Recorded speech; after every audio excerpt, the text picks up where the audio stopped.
తేదీన ఈ ఎయిర్పోర్ట్ లో తొలిసారి ఫ్లైట్ ల్యాండ్ కాబోతోంది. ఆంధ్రప్రదేశ్ కి వైజాగ్ మాత్రమే కార్యనిర్వాహక రాజధానిగా ఉండగలదని గ్రహించిన జగన్మోహన్ రెడ్డి భోగాపురంలో ఇప్పుడు ఎయిర్పోర్టు నిర్మించారు. ఇప్పుడు ఆ ఘనతని కూడా చంద్రబాబు అంటూ తమ ఖాతాలో వేసుకోనున్నారు.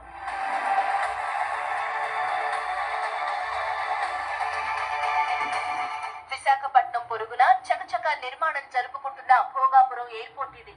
2014-2019 మధ్యలో ఈ ఎయిర్పోర్టు నిర్మాణానికి దేశంలో ఎక్కడా లేని విధంగా 5,000 ఎకరాలు సేకరించి రియల్ ఎస్టేట్ బిజినెస్ చేయాలని చంద్రబాబు ఎన్నో కుయుక్తులు పన్నారు.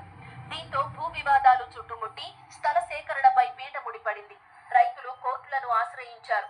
నష్టపరిహారం, పునరావాసంపై నిర్వాసితుల అసంతృప్తి ఉద్యమ రూపంలోకి వెళ్ళింది.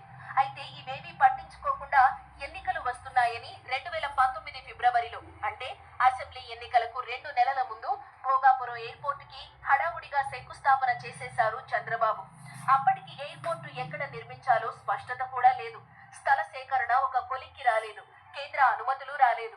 అయినా శంకుస్థాపన ఎందుకంటే ప్రజలను మభ్యపెట్టడమే రాజకీయం, ప్రజలను మోసం చేయడమే పరిపాలన అని చంద్రబాబు బలంగా నమ్ముతారు. కాబట్టి 2019లో వైఎస్ జగన్మోహన్ రెడ్డి సీఎం అయ్యాక భోగాపురం ఎయిర్పోర్టు విషయంలో చంద్రబాబు చేసిన తప్పిదాలను సరిచేసే ప్రక్రియ చేపట్టారు. దేశంలోని ఇతర ఎయిర్పోర్ట్ల కోసం సేకరించిన భూమి వివరాలు అధ్యయనం చేయించారు.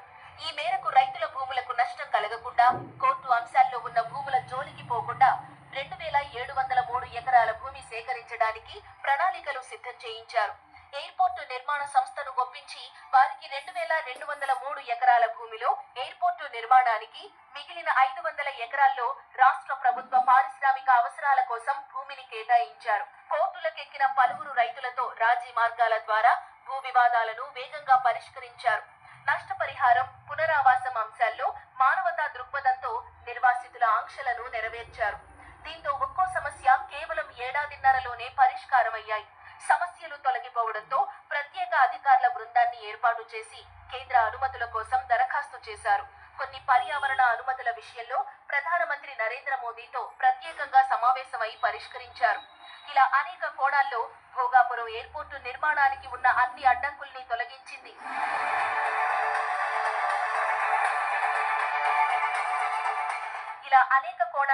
భోగాపురం ఎయిర్పోర్టు నిర్మాణానికి ఉన్న అడ్డంకులన్నీ తొలగించింది వైఎస్ జగన్మోహన్ రెడ్డి ప్రభుత్వం. ఏ విధమైన అడ్డంకులు లేవని స్పష్టత వచ్చిన తరువాత మాత్రమే మే 3, 2023న వైఎస్ జగన్ ఎయిర్పోర్టు నిర్మాణానికి శంకుస్థాపన చేశారు.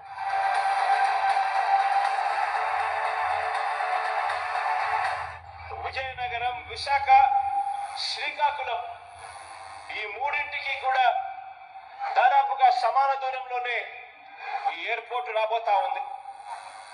ఉత్తరాంధ్రకు మొత్తంగా రాష్ట్ర వైభవానికి కేంద్ర బిందువుగా భోగాపురం ఇంటర్నేషనల్ ఎయిర్పోర్టు నిలవబోతా ఉంది అని చెప్పడానికి సంతోషంగా గర్వపడతా ఉన్నాను అని తెలియజేస్తా ఉన్నాను.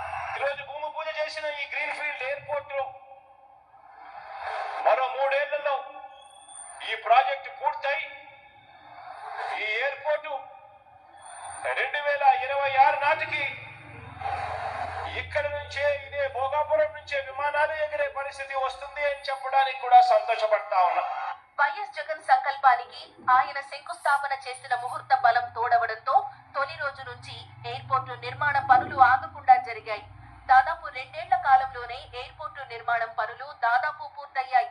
ఈ స్థాయిలో ఇంత త్వరగా నిర్మాణం పూర్తి చేసుకుంటున్న ఎయిర్పోర్ట్ దేశంలో మరేదీ లేదని నిపుణులు సైతం చెబుతున్నారు.